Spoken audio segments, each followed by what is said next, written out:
I've become dependent on the radio.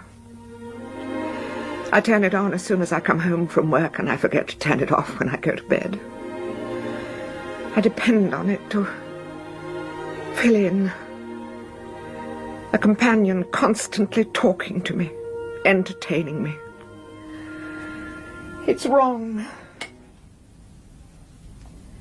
I must stop being afraid of silence. There's nothing to fear. I'll just sit here and listen to it.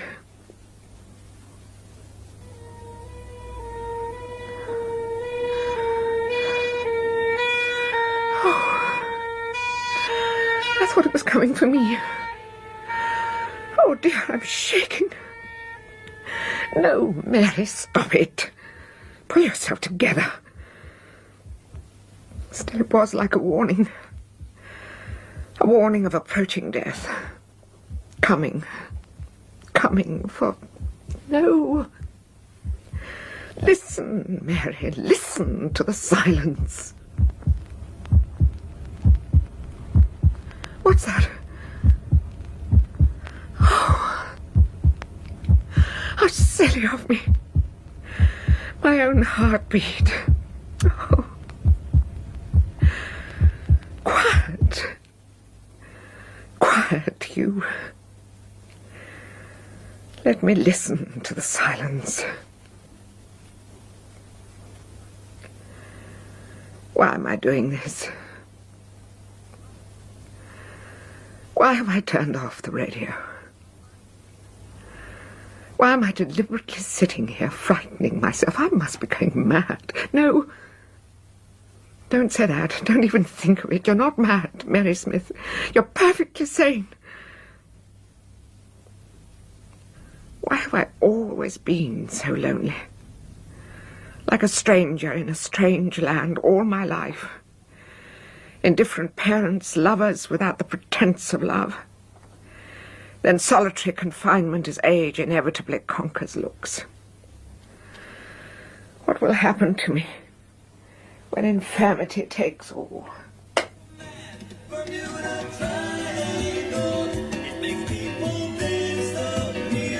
No! That's the easy way out! I will listen to the silence. I will. I know someone is there. I've always known. I was afraid. That's true, but not now. Come into the silence and join me. Come in. I'll be brave. I'll listen.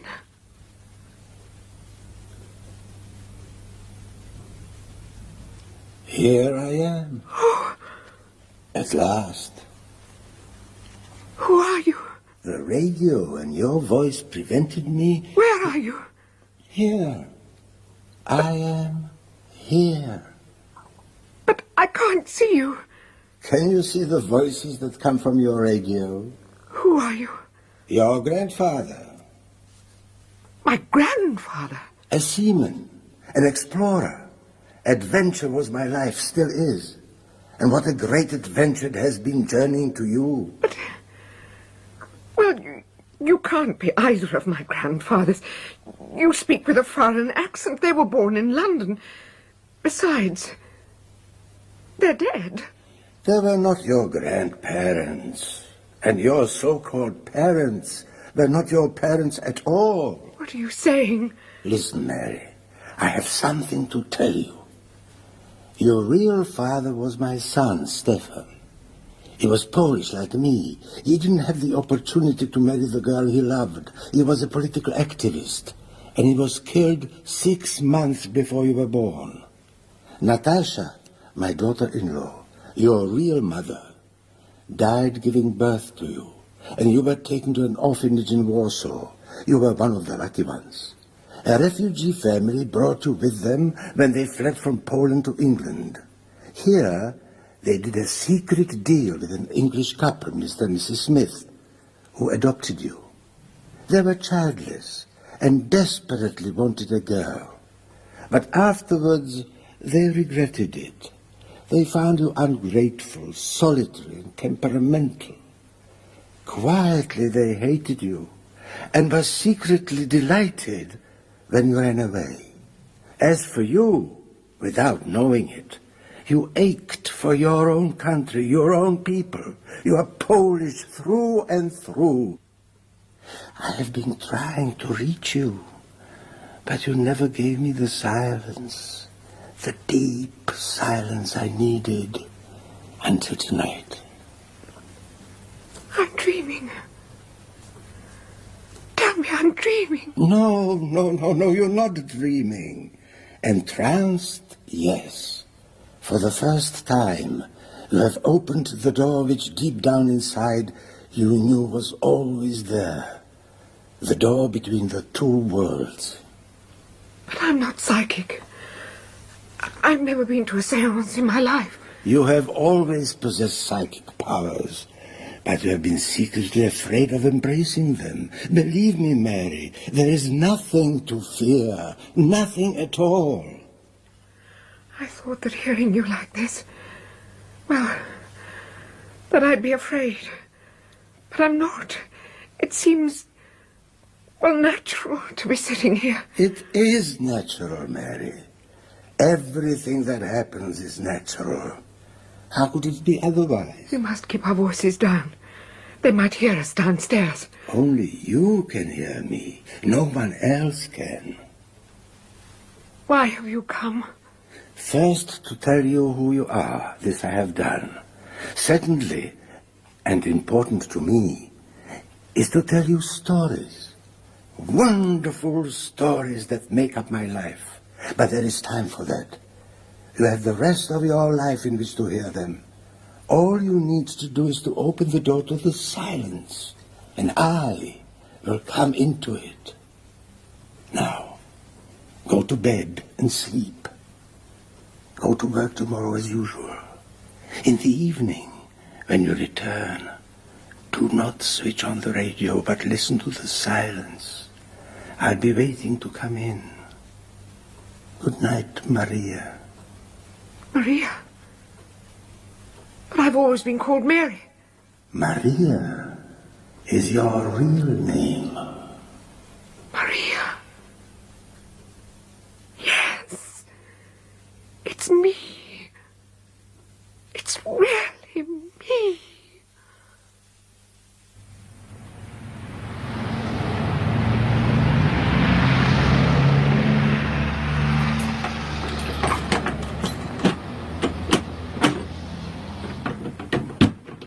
Oh, good evening, Miss Smith. Hello, Mrs. Maple. Had a good day, love? Yes, thank you. Everything all right, is it? Yes. Yes. Oh, that's good. Had a visitor the other evening, did we? No. Why do you ask? Nothing really, but... Well, it's just that Jenny thought she heard you talking to someone, that's all. I said she must be talking nonsense, because I didn't hear you let anyone in. You're right, Mrs. Maple. There was no one with me. I was quite alone. Good evening. Good evening, dear.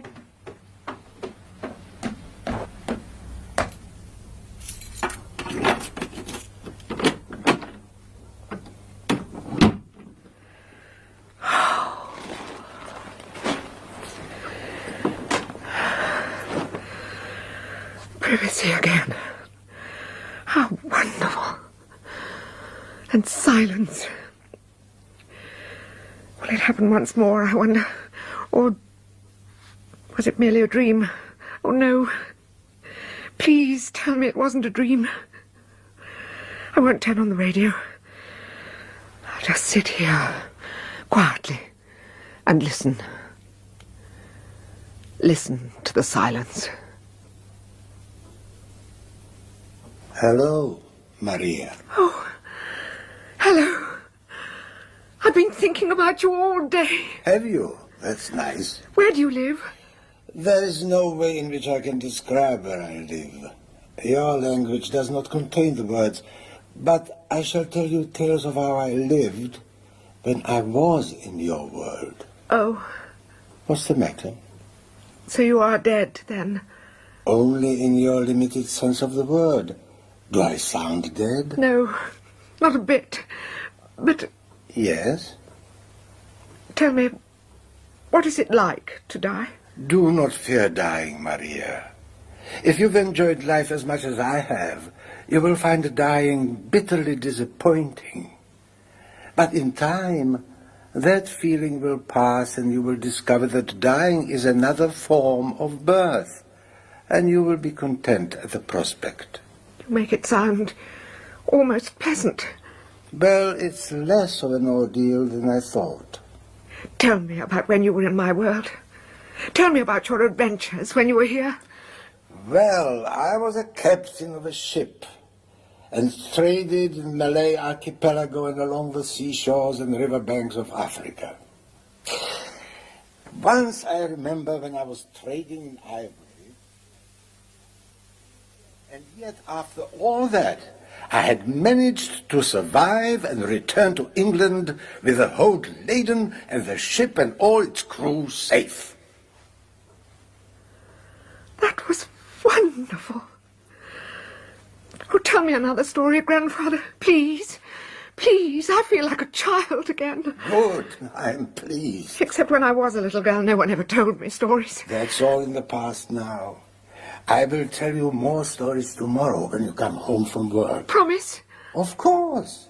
And the evening after that. And every evening of your life until all the tales are told. Good night, little Maria. Good night, Grandfather. Oh, how marvellous. To have something to look forward to every evening for the rest of my life. I'm so fortunate and so happy.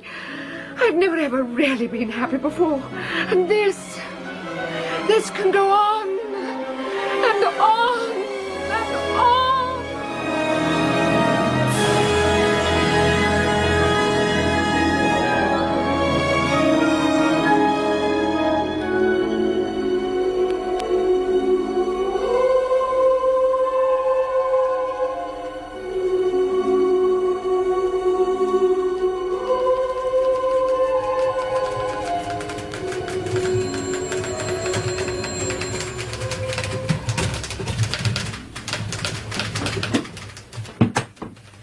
You wanted to see me, Mr. Robbins? That's right. Sit down, please. Thank you. Now, Mary, you've been working here for some years now, and I think I can safely say we know one another well enough for you to tell me if there was something worrying you. Isn't that so? Yes, Mr. Robbins. Good, that's what I thought. Except that I don't know what you mean. There isn't anything troubling me. Oh, isn't there? I'm not blind, you know. Simply because I allow you to get on with your work quietly in the corner of the office doesn't mean to say I'm not interested in the welfare of my employees. For instance, you've lost a lot of weight these past few weeks. Have I? Yes. I was wondering if you have a good meal when you get home from work each evening. Well, occasionally I may miss... Ah, exactly. What you eat here at lunchtime isn't enough to keep a sparrow alive. I'm all right, Mr. Robbins. Really I am.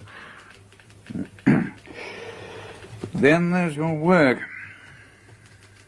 My work? I hate to say it, but you've been growing, well, absent-minded of late. Your work is suffering. Little inaccuracies, spelling errors. Nothing serious, yet, but enough to make me want to have this little chat with you. I'm wondering if something's happened in your private life. A bereavement? No, nothing like that, Mr. Robbins. On the contrary, it's more a rebirth. I'm very happy at the moment. In fact, I couldn't be happier. I see. Well, Mary, I suggest you take the opportunity of keeping a check on your strange euphoria. Be as happy as you like in your own time, but while you're here, I'd like you to take a little more care with the work I'm paying you for. You understand?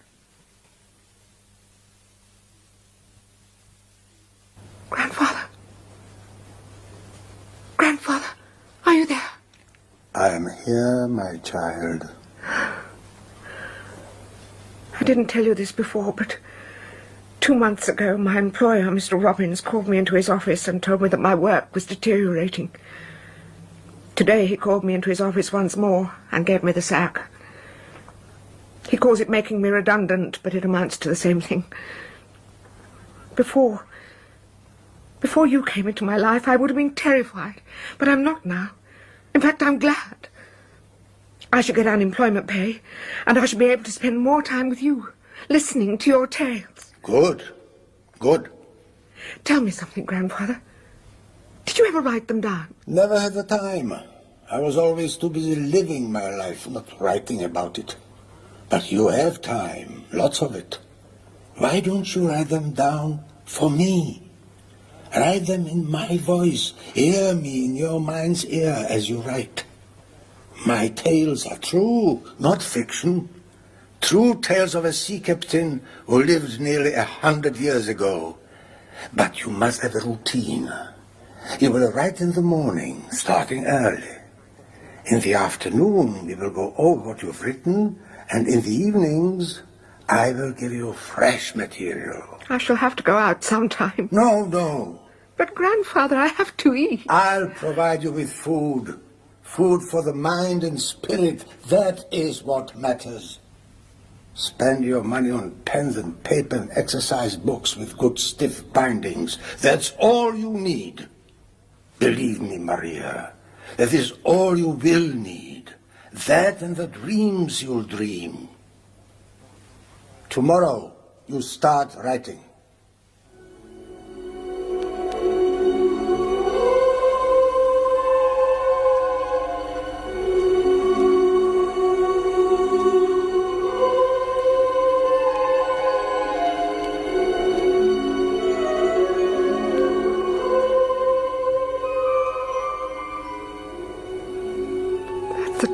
Story you've told me, Grandfather, and the most marvellous tale of all. Then you will write it down tomorrow morning, as you have done all the others, rising at 5 as usual and going on till midday. Grandfather, I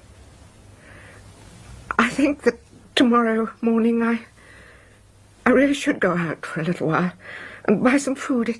It's not that I'm hungry, though I do feel weak. And I've become so thin and so frail.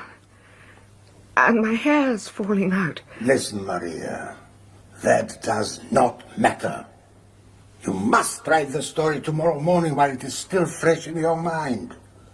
It is my best tale. And my last. When it's written, a life's work will be complete. You will be able to close the last exercise book and write the end. What are you saying?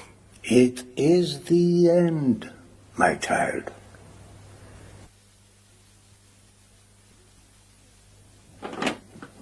This is the room, Doctor. She's here. Thank you, Mrs. Maple. I rang as soon as I found her. I'd no idea she'd got herself into such a state. I hadn't seen her for a long time, you see. Yes, I got the feeling that since she left work, she tried to avoid me. She was always punctual with the rent until this morning. When I didn't find the book and the money in the usual place, on the table in the hall, I knew something must be wrong. Yes, Then I came up, knocked on the door, and when there was no reply, I came in and found this. There's no food in the cupboards, nothing. She never drank milk, you see, so there was no telling she wasn't getting any nourishment. You know, checking the bottles the way you can with some people. There's nothing here except all these exercise books full of writing.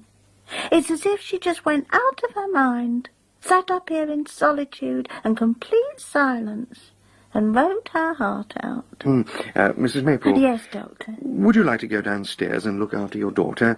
I'll just examine her and be down in a few moments. Oh, of course, sorry. Here I am, jabbering away, and you want to get on with your work. Would you like a cup of tea when you come down? You were a long time, Doctor. Tea's ready. Ah, thank you, Mrs. Maple. Like you, I'm not shocked by death. I was present when my mother and my father died, so death doesn't shock me. It was how she looked, like something out of one of those prison camps. She was like a little shrivelled old woman of about 90 instead of a 50-year-old. That's all she was, Doctor. 50 years old. I've sent for an ambulance. There'll have to be a post-mortem. You're not sure how she died, then? I believe it was starvation, which of course leads to a natural self-poisoning. Has she any relatives? She never spoke of any. She didn't receive any letters to speak of, except tax forms and the like. So I've no way of knowing whether there were any relatives or not. I see. Mummy! An ambulance is stopping outside! All right, dear. They think it's a bit of excitement, don't they? I'll take care of the exercise books for the time being, if that's all right, Mrs. Maple. Well, I don't know, Doctor. Now, they'll be returned when it's all over. They'll probably be needed by the coroner. Coroner? Oh, there'll have to be an inquest. But that needn't distress you. They'll simply ask you to describe the circumstances in which you found Miss Smith. Oh, I see. No one's going to blame you, Mrs. Maple. She wouldn't have welcomed any intrusion into her privacy on your part. Well, that's how it seemed to me these last few months, Doctor. She changed. She really did change. It wasn't for me to interfere. I'd probably feel as she felt. I like to keep myself to myself. Hello, Richard. What are you doing? Oh, hello, darling. I was reading. Oh, they look like exercise books. They are. What's in them? Oh, stories. It's just that it's all a terrible waste. You mean they're no good? Oh, no. The opposite. Look, darling, I'm afraid you're not making sense. Well, Mary Smith, who apparently wrote these stories, was the lodger of one of my patients. I think she starved to death. My God. How awful. I think she was possessed by the need to get these stories down on paper. You mean she wrote herself to death? No, darling, it doesn't make sense. There are 20 stories here, set in Malaya and Africa in the 19th century, and they have an extraordinarily authentic ring about them. You must agree that it's more than strange, a woman writing that kind of story. You could almost believe they were true. They're told in the first person by the central character, a Polish sea captain, trader. Oh. She doesn't even reveal his name. But seeing that he's Polish, the whole thing must be a figment of her imagination. But what an imagination! Then there's another thing. There's a terrible urgency about the writing. I'm no expert, but although every word is clear, in the later stories, when she must have been at her weakest, the handwriting has a strength, a fortitude born of suffering, as if she were determined to finish her task and, when complete, calmly lay down and die. Can I see them? Here.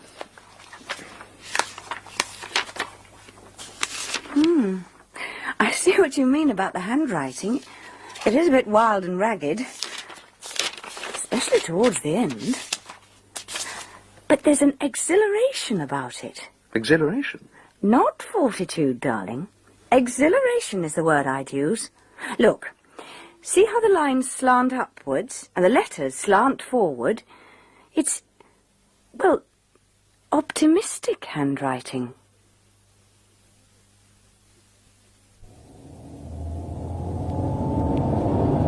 Wasn't too bad, was it, Mrs. Maple? The coroner was quite nice. He was very kind and understanding. Well, it's all over and done with now. I was pleased with the verdict. Death by misadventure? Yes. Better than all that talk about the balance of the mind being disturbed and all that, you know. What was in those exercise books you took away? They were mentioned, but not in detail. They were full of stories, Mrs. Maple. Very good stories. My wife's a part-time teacher, as you know, and she's reading them aloud to the kids in her class. They love them. Reminiscent of Joseph Conrad in some ways. I think it's possible that Miss Smith must have read Conrad when she was a girl, absorbed the feeling and style, and then, when her life became empty, she somehow recalled Conrad and produced her own similar creations.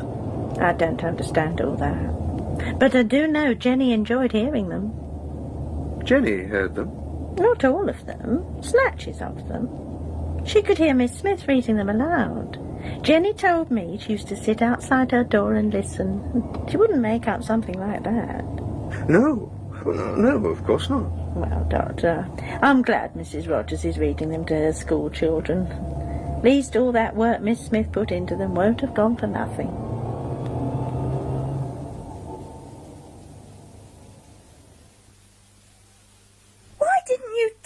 about what happened to Miss Smith? I suppose I should have told you, Jenny, but I thought you'd be upset. Especially about her dying in the house. No, I'm not upset. I feel sorry for her. I feel sorry for anyone who dies.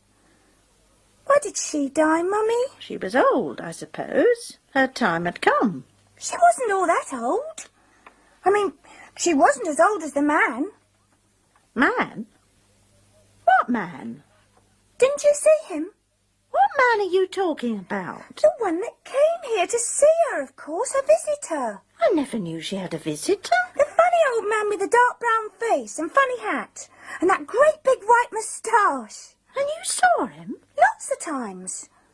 He was old, but he was very clever.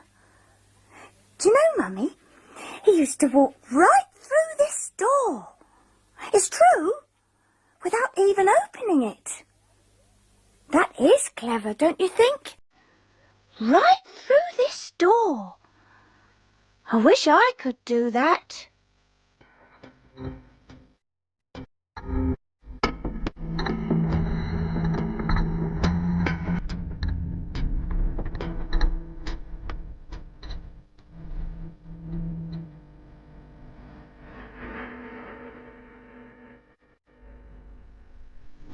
Listen to the Silence by Rosemary Timperley starred Gwen Watford as Mary, George Pravda as the Captain and Patsy Rowlands as Mrs Maple.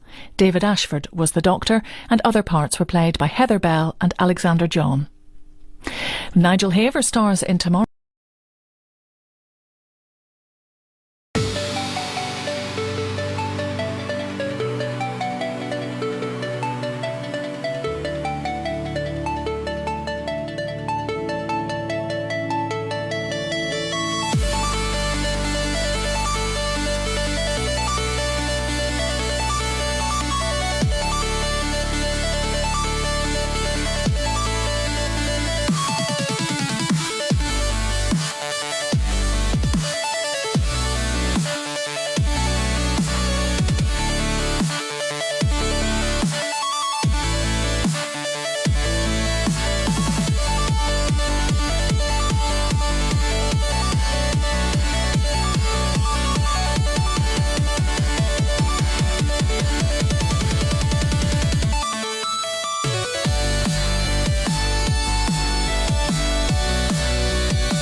I'm just me,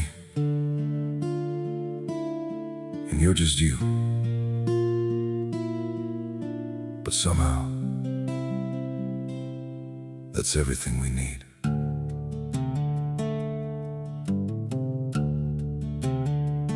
I don't have a perfect story, no shining crown to wear, just a heart that keeps on choosing you in every prayer. You're not made of fairy tales, you're not some distant dream, just the one who feels like home in ways I can't explain. I'm just me and you're just you, nothing more, but it feels true. No disguise, no in-between, just the way it's meant to be. We don't need to be someone, we don't have to chase the sun. In this world so wild and free, you belong with me.